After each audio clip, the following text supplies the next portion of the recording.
Tan, kau nak ke mana nak? Jangan pergi tinggalkan Mak, Tan. Hei, kau nak mampus kan? Pergi mampus! Tak payah ambil tahu lagi bersama ayah kamu.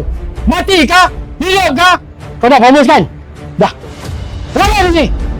Mampus! Kau dengar kan laki kau cakap apa? Dia ni tak nak pun aku dekat sini lah. Kau ni kalau kau mampus ke, kau sakit ke, aku tak nak ambil tahu pasal kau lah. Kau jangan cari aku.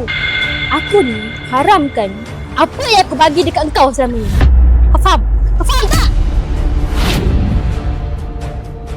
Ya Allah. Ya. Ya.